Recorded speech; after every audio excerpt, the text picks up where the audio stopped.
Hello, welcome back to the channel. My name is Christina. For those of you who are new to my channel, I am a naturopath, herbalist, GAPS practitioner, life coach, as well as carnivore. And here is where I am sharing a lot of my own personal carnivore journey, as well as tips and tricks around carnivore along the way. And today, what I wanted to talk about was the proper human diet. So, for those of you who follow me over on Facebook, I teach a whole bunch of courses, as well as work as a naturopath and consult privately, as well as doing a support group for carnivores. And so the course that I'm working on at the moment, the one that I'm currently teaching, is do it like an mthfr. So if you've not heard that term, mthfr really just refers to a mutation on a genome that we actually have within our bodies. Now, some people have a mutation and some people don't. That mutation then limits some of the processes that you can do efficiently. So for example, from the perspective of mthfr, it can reduce the amount of methylfolate that your body is able to create by turning folate into methylfolate, which is then used for processes within our body to create things like methylation, help us create things like SAMe, as well as glutathione, and all sorts of different chemicals that actually help us detoxify, but also to feel good, to create methyl, so our body functions really, really well. And so I'm teaching this course at the moment, and along with teaching that course, I've broken it down into different sections. So the first week was, what is mthfr, and I've given you a really brief explanation of it. And then the next one was, I can't remember what last week's was actually. But this week's was how to eat like an mthfr. So eating like an mthfr. So essentially the premise of the whole course is that whether you had mthfr or not, if you did these behavioral things, then the likelihood is that you're actually going to be healthy and well. So last night I presented about what to eat as an mthfr. Somebody who's got mthfr, how should we treat our bodies when it comes to food, and how do we eat food? And this corresponds a little bit with what Dr. Ken Berry has been doing, which is talking about a proper human diet. Now, I deviate a little bit from him in the sense that I personally am a carnivore, and my guess is that at this point in time I'll remain a carnivore for probably the rest of my life. However, I don't know that everybody needs to be to that extent of carnivore. And so last night when I was doing my presentation on that particular part of how to eat like an mthfr, one of the things that I was talking about when it comes back to a proper human diet and what is a proper human diet is that we have moved into the industrialized age, and now we're moving into the technological age where technology is creating our food versus the agricultural age where agriculture created our food. And prior to that, we had the hunting and gathering age where we hunted and gathered our food. And this then means that what we're actually experiencing within our diets is a massive shift and change from traditional foods, which were basically plants and meats and animal products, to what might now be grown in a lab, or is using some type of technology to grow. So GMO foods, for example, that's using technology in order for that to grow. Now, if you have a mutation like mthfr, you have to go back to, in order to be healthy and well, you don't have to, you can choose not to be healthy and well, but in order to be healthy and well, you have to go back to traditional foods. You have to go back to the whole food. So you want your kitchen to be full of ingredients, not packets of instant stuff. Like, you don't want any of those things, because with somebody with mthfr, you're much more sensitive to the chemical load, you're much more sensitive to the toxins that are in those foods, and your body has a harder time when it comes to detoxifying those things. And so we actually have to be more conscious about it. And one of the things that I was saying to the group last night essentially was that we live in an age now where we have to bring conscious awareness to how we eat, when we eat, and what we eat, whereas previously we didn't need to do that. So back in the hunter-gatherer type of phase, we didn't need to bring conscious awareness to that as much, because the environment dictated what we ate, when we ate, and how much of it we could eat. And if we over farmed or we over killed or we over consumed food, we'd have a famine after that, and there would be a natural period of the land having to repair and regenerate. Whether it's there's loads of bison and they've eaten down all the grass, the land needs time to regenerate after that, and so those animals would either be eaten or starved out, and the land would regenerate. Now, we don't have that naturally in our environment anymore, so we have to consciously start to create that by making sure we're using things like fasting as a tool, and as well as feasting, because there was times of famine and feasting within those periods of time that were actually good for us, because they help to keep us metabolically flexible, where our bodies can switch and change relatively quickly and easily. Now, we don't have that because we have supermarkets. You can walk into the supermarket and see food-like substances everywhere. And you can buy stuff that's going to fill you, not necessarily fill your nutrient needs, but will actually fill up space in your body. And it's easily accessible to the majority of us. So when we're coming back to this place of being really conscious about what we're actually eating, how much, when, and where, we have to start thinking about it from what would really benefit my body. And so when I'm talking to people with MTHFR, there's specifically some nutrients that they tend to be a little bit lower in, and that is their B vitamins. So your B6, your B12, your B5, B9, all of those tend to be a little bit low for people with MTHFR because they have a problem with the methylation process. They have a problem with converting folate, which is the synthetic version of methylfolate, into methylfolate within their body. So if they're eating food that's fortified, it has a label on it that says fortified. If there's a label that says enriched, then that has got synthetic nutrients added to it. And it's going to be harder for them to actually turn that into something usable within their body. Now, not only is it harder for them to make it usable, but it can take up the receptor cells for methylfolate. So if you've got a folate and it's not broken down, or it's broken, what can happen is that it can take up the receptor cell for methylfolate, which means that it can't be used because it's not the proper thing, but it also means a proper nutrient can't actually fit in there because it's blocked. So it's blocked that pathway, which then can lead to nutritional deficiencies, particularly in the B vitamins. Now, there's other pathways that our body can use if there isn't enough of those B vitamins, but then that uses up other nutrients, and eventually you'll deplete those nutrients as well if you're not bringing them in and absorbing them. And so you may end up deficient in things like choline and zinc. There are iron, for example, is another one that tends to be a low one for those with the MTHFR mutations. And so there's specific nutrients that tend to be low for those people, and all of which are really found abundantly in our animal meat. So they're found in meat, they're found in liver, they're found in organ meats, they're really found in egg yolks as well, and eggs, and so on. And so when we're looking at what would make up a proper human diet, what I was saying to them last night essentially was that we have to think about it from multiple levels, one of which is, do you have those mutations that are going to mean that you need more abundant supply of these particular nutrients because the conversion isn't so great, and you may have had decades of not having great conversion taking place. So we need to think about that. We also need to think about from the perspective of the amount of detoxification you need to do, or the amount of toxicity that you live with. So for example, if you have a job that's highly toxic, then you don't have much room for toxins within your household and within your food. If you've got a life that is pretty low tox, for example, you live out in the country, you don't have a lot of Wi-Fi, you don't have a lot of chemicals that you're being exposed to, which is not necessarily the case if you live out in the country, just saying. You could be surrounded by a farm that's using Roundup, for example, which then can affect, your drinking water as well as the land and so on. And so we've got to take into account the amount of toxicity in our lives that we can't really escape from easily.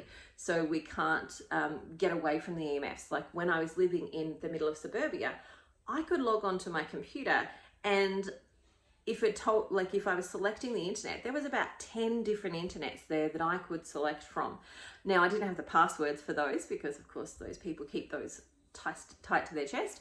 But I had the Bluetooth, the Wi-Fi's of all of those 10 different things coming into my house, which meant that even if I turned off my own router and I turned off my own Wi-Fi and everything else was dead in my house, I would still be being exposed to those EMFs from those other devices in other households. Now, that ups my level of toxicity. If I'm living near a highway where there's a lot of cars that are going past, that's going to up my level of toxicity. And so we've got to balance how much toxicity can we functionally actually remove. So I might use some stuff like, earthing mats and earthing blankets and those types of things to help balance some of the EMFs. I might even go to the extent of painting my house with copper so that I'm reducing some of those EMFs as well.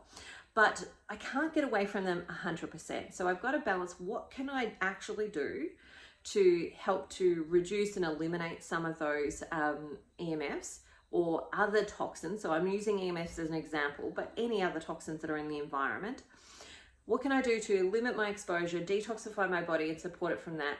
And how much is my base minimum of toxic exposure?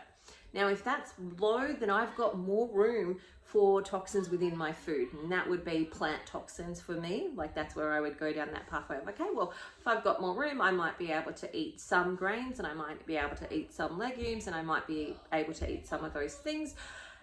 If I wanted to, I don't want to, but if I wanted to, I might be able to do some of those, and I can balance the toxicity and the nutrients and so on a little bit easier. But if I've got a place or a house that is really high in toxicity, I've got a life that's really high in toxicity, I can't escape that at this point in time, then my food has to have the lowest amount of toxins in it as possible. And so that's where we would reduce our plant matter in order to be able to reduce some of those toxins that are actually in our plants. And so from that perspective, if you were to ask me, what do I think the proper human diet actually is? I think it sits anywhere between hyper-carnivore and the lion's diet. Now, that also depends on the health of the individual. So for example, if you've got somebody who's really sick, who's got mast cell activation, got a lot of health problems, and they really want to get on top of them as quickly as possible, then the lion diet might actually be the way for them to go. If they've got a little bit of flexibility, then carnivore or strict carnivore might be the place for them to go, where they've actually got a little bit of space to add in things like eggs and different proteins versus those ruminant ones. And that might be the place for them to go to get the healing that they actually want to get. Now, if they are somebody who's lean and very athletic, then they're probably going to need more electrolytes. Now, my perspective is, yes, we want to supplement for electrolytes in the early stages of transitioning into carnivore and while we're doing detoxification. But if we have to consistently put those in, then maybe there's something that's missing from our diets, and we have to kind of choose. Now, for me, I'm probably going to choose to have the electrolyte supplement, because if I was to eat the fruit or to eat, high carbohydrate vegetables, it's going to stimulate carb cravings for me. And I don't want that. So I'm choosing then, making a choice to consume those electrolytes. However, if I was very athletic, I didn't have any carb addictions, I didn't have any problems with that, and I didn't fatten easily, which is, something I certainly do. If I have a little bit of honey, if I have a little bit of sweetness, I'm going to fatten pretty easily. If I didn't do those things, then I would maybe have some space for fruits and vegetables and maybe a little bit of honey and so on, if those were things that I was able to control. If they were beneficial to me, they weren't causing too much drama in the sense that they didn't actually stimulate carb cravings for me, and my body was able to manage those, then those would be things that I would include. But when it comes to what I think is a proper human diet, I think the basis for everyone should be around that 70% animal products as the bare minimum. So that's including meat and dairy and so on. So all of our animal products. And then from there, we can fill that with either more meat or some of these plant matter. And I would be going for vegetables that are actually fruits. So an avocado, a pumpkin, a cucumber, a capsicum, those types of things, because they are lower in plant toxins. And then as well as some of those fruits as well. That would be what I would be making that up with. I certainly would be adding into that grains and legumes and beans, but I know for some people, like, a little bit of that might actually help to keep them mentally stable and mentally moving ahead at a family gathering, they can have a little bit of ... whatever that is for them. That might be the compromise where it doesn't actually affect their health because they are on the healthier side, they're on the less impacted side of those things, and they don't have addictions to sugar and so on, where that's going to stimulate that for them, and they're very good at moderating and control. That could certainly be the space for some people to be in. Now, along that line comes things like the GAPS diet certainly fits into that space. I tend to be a little bit more, when I'm working with my patients, I tend to be a little bit more in that hyper carnivore version of GAPS.